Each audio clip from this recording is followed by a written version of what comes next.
நாமக்கல் மாவட்டம் பரமத்தி வேலூர் பகுதியில் எலும்பு முறிவு மற்றும் மூட்டு மாற்று அறுவை சிகிச்சை அளிப்பதில் புகழ்பெற்று விளங்கும் மருத்துவமனை செந்தூர் கிளினிக் மருத்துவமனை ஆகும். இம்மருத்துவமனை பற்றிய சிறப்பு தொகுப்பினை இன்றைய நிகழ்ச்சியில் நேயர்களுக்கு வழங்குகிறோம்.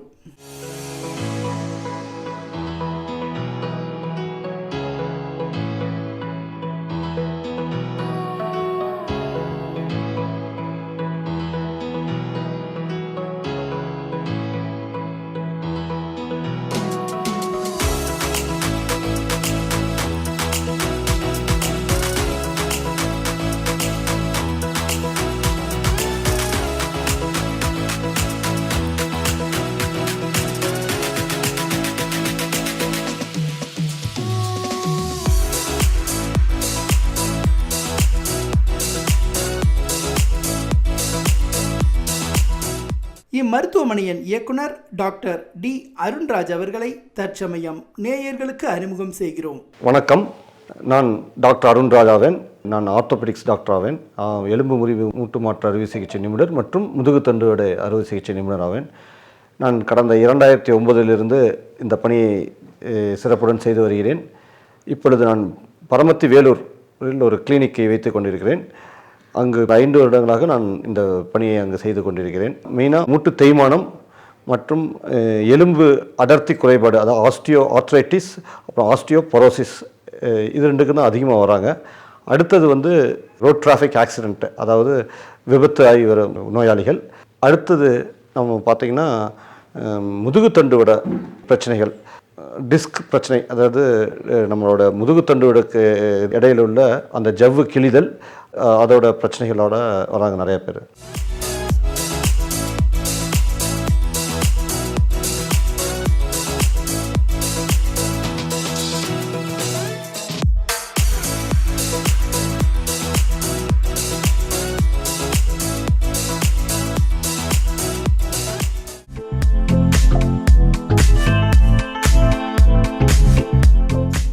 முதுகு தண்டுவடத்தில் நம்ம காமனாக பார்க்குறது, அதாவது ஆர்த்ரைட்டிஸ் சொல்கிறீங்க, மூட்டு தேய்மானம், அதை விட இந்த பிரச்சனை தான் இன்றைக்கி ரொம்பவே அதிகமாக இருக்குது.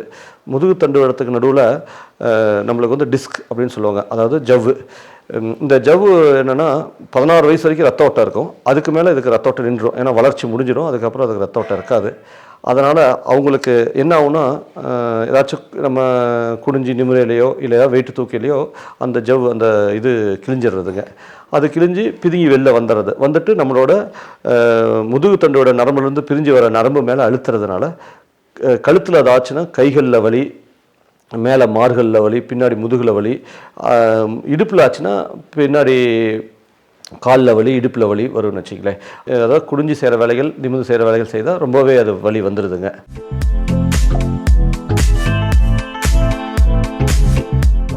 இன்றைக்கி நம்ம எல்லாமே என்ன நினைக்கணும், ஆர்த்தோபெடிக்ஸ்னாலே ஆஸ்டியோ ஆர்த்ரைட்டிஸ், அதாவது மூட்டு தேய்மானம், எலும்பு தேய்மானம் மற்றும் இது முதுகுத்தண்டோட பிரச்சனை மட்டும்தான் பெருசாக இருக்குங்க. நம்மளுக்கெல்லாம் தெரியாத ஒரு ஈவில், அதாவது நம்மளை சுற்றி நடந்துட்டு இருக்குன்னா ஆஸ்டியோபொரோசிஸ். நம்மளுக்கு போன் டென்சிட்டி, போனோட அடர்த்தி எலும்போட அடர்த்தி குறையிறதுங்க. ஸோ அது இன்றைக்கி நம்ம கிட்டத்தட்ட பெண்களில் போஸ்ட் மெனோபாசல் உமன் சொல்லுவாங்க. யாருக்கெல்லாம் மாதவிடாய் முடிஞ்சிச்சோ அவங்களுக்கெல்லாம் கிட்டத்தட்ட 3/2 பங்கு பெண்களுக்கு இந்த நோய் இருக்குதுங்க. ஆண்களுக்கு கிட்டத்தட்ட 40-50% இருக்குதுங்க. இது யாருமே கண்டுக்காமல் இருக்கணும். இதனால தான் வயதானவர்கள் கீழே லைட்டாக உழுவிட்டாலே போதுங்க, அவங்களுக்கு இடுப்பு எலும்பு முறியறதோ இல்லை முதுகு தண்டுவடை எலும்பு முறியறதோ இல்லை மணிக்கட்டு எலும்பு முறியறதோ இது டக்குன்னு ஆயிடுதுங்க. அதுக்கு முடிஞ்சதுக்கப்புறம் அவங்க ரொம்ப கஷ்டப்படுறாங்க. ஏன்னா மூட்டு எலும்பு முறிஞ்சு அதுக்கு அறுவை சிகிச்சை தான் தீர்வுங்க. அதுக்கு அறுவை சிகிச்சை பண்ணணும்னா even best of the treatment இந்த வேர்ல்டு, US, ஜப்பான், அங்கே எல்லாமே கூட 1-2% டெத் ரேட் இருக்குதுங்க. ஏன்னா நம்ம பாடியிலே இருக்கிறது பெரிய எலும்பு, அதுதான். அது உடையில கிட்டத்தட்ட நம்மளுக்கு ஒரு 750 மில்லிலிட்டர் ரத்தம் அந்த இடத்துல உள்ளுக்கே நம்மளுக்கு வேஸ்ட் ஆகிடும். அதை காம்பன்சேட் பண்ணுறது, அவங்களோட ஹார்ட் கண்டிஷன் இதெல்லாம் எப்படி இருக்குது இதெல்லாம் பார்க்கறது, இதெல்லாம் சர்ஜரி செஞ்சு அவங்க வரையில் நிறைய டெத்து ரேஷியோஸ் பார்க்குறோம் நம்ம. ஸோ அது என்னென்னா அதை ப்ரிவென்ட் பண்ணுறதுக்கு நம்ம ஆரம்பத்திலிருந்தே நம்ம பெண்களுக்கு நான் என்ன சொல்லுவேன், போஸ்ட் மெனோபாசல் உமனுக்கு நேச்சுரலாக சாப்பிட்றோன்னா சோயாபீன்ஸ் டெய்லி ஒரு 10-15 பருப்பு எடுத்து ஊற வச்சு உப்பு தண்ணியில் ஊற வச்சு காலையில் வெறும் வயிற்றில் மென்று சாப்பிடுங்க. அப்படி பச்சையாக சாப்பிட முடியாதவங்க வேக வச்சு சாப்பிடுங்க. அது வந்து நேச்சுரலாக உங்களுக்கு வந்து அந்த சோயா ஐசோஃப்ளேவன்ஸ்ன்னு இருக்கும். அது வந்து நம்ம எஸ்ட்ரோஜன், அதுதான் பெண்மை. அதை வந்து இந்த எஸ்ட்ரோஜனோட வேலை என்னென்னா, நம்ம எவ்வளோ கால்சியம் சாப்பிட்டாலும் அது பிளட்ல இருந்து போனுக்கு எடுத்துகிட்டு போகணும். இதுதான் டிரான்ஸ்போர்ட்டருங்க. இது இல்லைன்னா அது போய் சேராதுன்னு வச்சிங்களேன். அதனால தான் போன் வீக் ஆகிறது அவங்களுக்கு. ஆண்களில் வந்து டெஸ்டோஸ்டரான், அதான் ஆண்மை. இது ஆண்களை விட பெண்கள் தான் இதில் அதிகமாக பாதிக்கப்படுறாங்க. ஆண்களுமே இது சாப்பிட்லாம், ஒன்றும் தப்பு இல்லைங்க.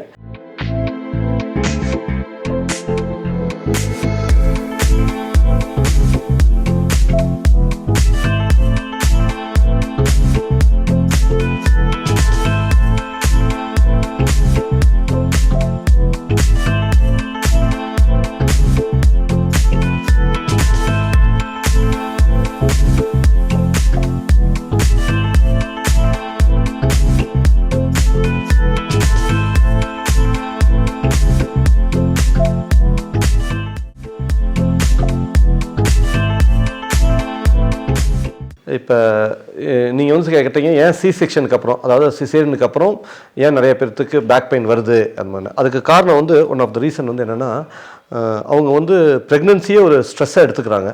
எடுத்துக்கிட்டு அவங்க வந்து எந்த வித எக்ஸசைஸும் பண்ணுறதில்ல. ஈவன் சில நேரத்துக்கு ஹை ரிஸ்க் ப்ரெக்னென்சின்னு சொல்லிட்டு மருத்துவர்கள் ஆலோசனை என்ன சொல்கிறாங்கன்னா, நீங்கள் வந்து ரொம்ப நடக்காதீங்க, ரொம்ப பண்ணுவீங்க.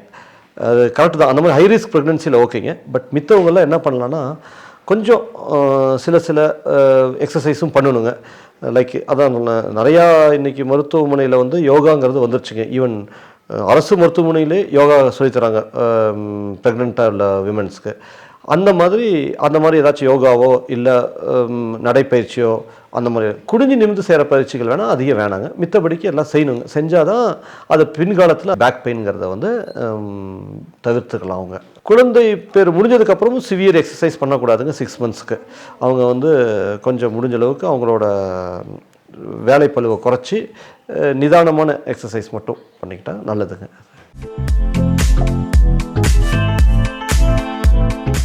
நான் வந்து one of the challenging cases meet பண்ணேன்னா, என்கிட்ட ஒரு பெண் வந்தாங்க. அவங்களுக்கு வந்து என்னென்னா 8 மாதமாக இருக்கையில் அவங்களுக்கு வந்து எந்திரிச்சு நடக்கக்கூட முடியாத ஒரு சிவியர் பேக் பெயின் அப்படி வந்தாங்க. இப்போ முதுகு வலின்னு சொல்லிட்டு. அந்த நேரத்தில் அவங்களுக்கு பெருசாக வலி மாத்திரைகள் எதுவும் தர முடியாது. ஏன்னா நம்ம கருவில் இருக்கும் குழந்தையும் அதை கன்சிடர் பண்ணணும். அதனால் அந்த டைமில் வந்து அது எனக்கு ஒரு கஷ்டமாக இருந்துச்சு. பேராசிட்டமால் அந்த மாதிரி மருந்துகள் மட்டுமே தர முடியும். பட் அது ஒன்ஸ் அந்த 8 மாதங்கள்னால அடுத்த ஒரு 1.5 மாதத்துலேயே அந்த பொண்ணுக்கு குழந்தை பிறந்துருச்சு. குழந்தை பிறந்தோடனே நான் எம்ஆர்ஐ ஸ்கேன் எடுத்து பார்த்துட்டு அவங்களுக்கு வந்து டியூபர்குலோசிஸ் ஆஃப் ஸ்பைன் இருந்துச்சுங்க. இதை வந்து என்னென்னா, கிட்டத்தட்ட அவங்களுக்கு வந்து கல்யாணம் முடித்து கொஞ்ச நாள் மீன்ஸ் அவங்க குழந்தை பேர் உண்டாகிறதுக்கு அந்த ப்ரெக்னன்சி ஆகிறதுக்கு முன்னாடி இருந்தது பேக் பெயின் இருக்குது. எப்படியோ தெரியாமல் விட்டுட்டாங்க. ஸோ அந்த டியூபர்குலோசிஸை கண்டுபிடிச்சி அவங்களுக்கு ட்ரீட் பண்ணோன்னே ஷி வாஸ் ஃபுல்லி க்யூர்டு. நான் சொல்லப்போனால் இப்போ போன வருடம் இன்னொரு குழந்தையும் அவங்க பெற்றெடுத்துட்டாங்க. அது ஒரு சேலஞ்சிங் கேஸாக இருந்துச்சு எனக்கு. நான் ட்ரீட் பண்ணேன்.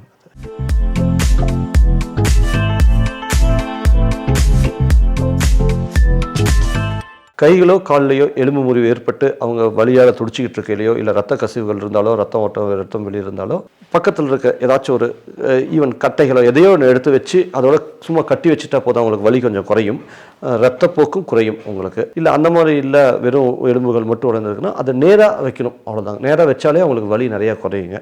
அப்புறம் பக்கத்தில் இருக்க ஆம்புலன்ஸோ இல்லை மருத்துவமனைக்கோ சீக்கிரமாக அவங்களை கொண்டு போய் சேர்த்தணும்.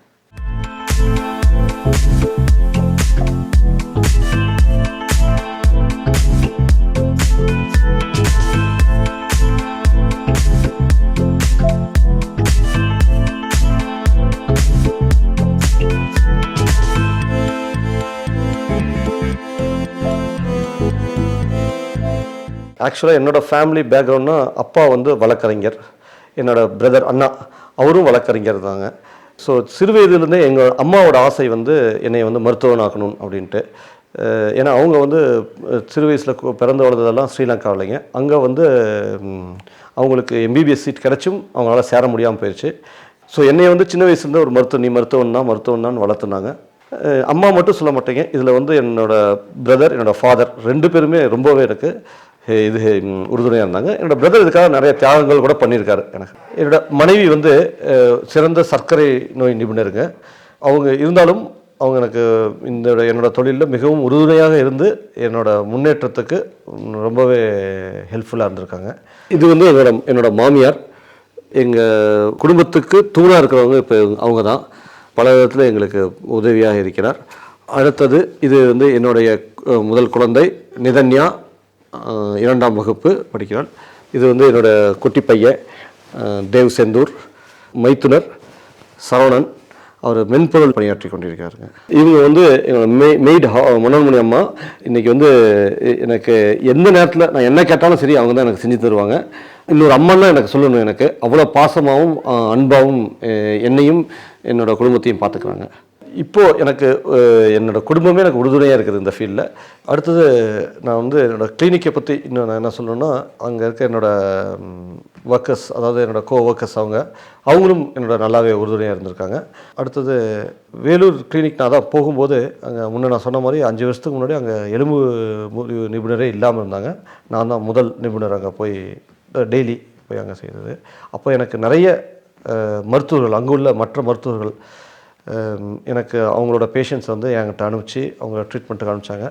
அதுக்கு நான் அவங்களுக்கு தேங்க்ஃபுல் பண்ணணும். ஏன்னா என்னை நம்பி நான் வந்து நல்லா ட்ரீட்மெண்ட் பண்ணுவேன் அப்படின்னு சொல்லி அவங்கெல்லாம் வந்து எனக்கு ரெஃபர் பண்ணதுக்கு நான் அவங்களுக்குலாம் ரொம்ப தேங்க்ஃபுல்லாக சொல்லணும். நான் வேலூரில் ஆரம்பித்ததுக்கப்புறம் தான் எனக்கு புரிஞ்சிச்சு, அங்கே வந்து நிறைய ஏழைகள் இருக்காங்க. எத்தனையோ பேர்த்துக்கு இந்த நான் சொன்னேன் இல்லைங்க, மூட்டில் பிரச்சனை, முதுகு தண்டுவட பிரச்சனை, இதுக்கு எல்லாமே வந்து காஸ்ட்லியாக இருக்குங்க. சர்ஜரிஸ் பண்ணணுன்னா காஸ்ட்லியாக. சமூகத்துக்கு கடமைப்பட்டிருக்கேன் நான். ஏன்னா மருத்துவனாக ஆக்கியிருக்குது என்ன இந்த சமூகம், கண்டிப்பாக அது கடமைப்பட்டிருக்கேன். நான் அதை செய்யணுங்க. அவங்களுக்கு வந்து இந்த மாதிரி சர்ஜரிஸ்லாம் வந்து லோ காஸ்ட், எல்லாம் முடிஞ்சால் ஃப்ரீ ஆஃப் காஸ்ட் செய்கிற மாதிரி ஒரு மருத்துவமனை கொண்டு வரணும். இது என்னோடய எதிர்கால திட்டங்க. அது வந்து நல்ல ஓரளவுக்கு பெரிய லெவல்லையே செய்யணும். ஏன்னா எனக்கு வேலூர் வந்து நிறைய பாடங்களை புகட்டி இருக்குது.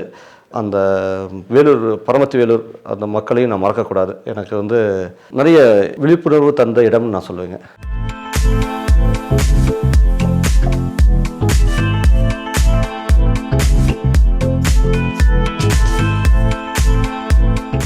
இப்போ நம்ம இருக்கிற இடம் வந்து வேலூரில் என்னோடய கிளினிக்கு, செந்தூர் கிளினிக். 5 வருடத்துக்கு முன்னே ஒரு சின்ன ஒரு இதாக கிளினிக் ஆரம்பித்ததுங்க. இன்றைக்கி கொஞ்சம் அதிக பரப்பளவில் விரிந்திருக்குது. இங்கே அதாவது நம்ம ஆப்ரேஷன் சொல்கிற அறுவை சிகிச்சை தவிர்த்து மித்த எல்லா விதமான சிகிச்சை இங்கே பண்ணிகிட்ருக்கோம். இங்கே எக்ஸ்ரே கருவி இருக்குது, எல்லாமே பண்ணிகிட்ருக்கோம். மூட்டு மாற்று அறுவை சிகிச்சைன்னு ஒன்று இப்போ நம்ம அதிகமாக பார்த்துக்கிட்டு இருக்கோம். அது தமிழ்நாட்டில் வந்து காப்பீடு திட்டத்தில் அது அதிகமாக போயிட்டுருக்குது. 3rd degree 4th degree osteoarthritis, அதாவது மூட்டு தேய்மானத்துக்கு நிரந்தர தீர்வாக இருக்கிறது அது மட்டும்தான் இருக்குதுங்க இப்போதைக்கு. நியூ அட்வான்ஸ் அதில் நியூ அட்வான்ஸ் என்னென்னு பார்த்தா கைனமேட்டிக் நீ ரீப்ளேஸ்மெண்ட். அதுதான் நம்மளோட கைனமேட்டிக்ஸ், நம்மளோட மூட்டுக்கு உள்ள கைனமேட்டிக்ஸ் ஒவ்வொருத்தருக்கும் ஒவ்வொரு மாதிரி அது மாறும். அதுக்கு ஏற்ற மாதிரி உள்ள மூட்டு மாற்று அறுவை சிகிச்சை அதுதான் இன்றைக்கி புதியதொரு வரப்பிரசாதமாக அமைஞ்சிருக்குது. அது பண்ணுறவங்க எல்லாமே சீக்கிரமாக நடக்கிறாங்க, பெயின் ஃப்ரீயாக இருக்காங்க. அதுக்கு 3 தலைமுறை மூட்டுகள் வந்துச்சு. First generation, second generation, third generation. ஒவ்வொன்றிலையும் ஒரு டிஸ்அட்வான்டேஜை வந்து அட்வான்டேஜாக மாற்றி கொண்டு வந்தாங்க. இப்போ நம்ம எல்லாமே நினைக்கிறோம் மூட்டு மாற்று அறுவை சிகிச்சை செஞ்சுட்டா பழையபடிக்கு எல்லாம் நடந்துடலாம், எல்லாமே பண்ணலாம் அப்படின்னு. அப்படி கிடையாதுங்க. நம்மளோடக்கு மூட்டு மட்டும் வேலை செய்கிறதில்ல, அந்த மூட்டை சுற்றி உள்ள தசைநார்கள் எப்படி ஒரு ஆட்டில் பார்க்குறோமே மசில்ஸ் வந்து அட்டாச் ஆகுது இல்லைங்க, அந்த மசில்ஸ் எல்லாம் ஸ்ட்ரென்த் எல்லாமே வேணுங்க. இருந்தால் தான் பழையபடிக்கு கொண்டு வரணும். எல்லாத்துக்கும் ஒரு கேள்வி இருக்கும், நான் இங்கே வந்து அறுவை சிகிச்சை வந்து மித்த எல்லாம் பண்ணுறேன் அப்படின்ட்டு. அப்போ அறுவை சிகிச்சை எங்கே சார் செய்கிறீங்க? நான் வந்து நாமக்கல்லில் பாரதி மருத்துவமனைன்னு சொல்லிட்டு அங்கேயும் பணி புரிஞ்சுக்கிட்டு இருக்கேன். இங்கே பகுதி நேரம், அங்கே பகுதி நேரம். அங்கே வந்து மருத்துவர் செந்தில்வேல் மற்றும் மருத்துவர் பாரதி அவங்க 2 பேரும் ஃபுல் டைம் அங்கே இருப்பாங்க. அங்கே state of the heart operation theatre இருக்குது.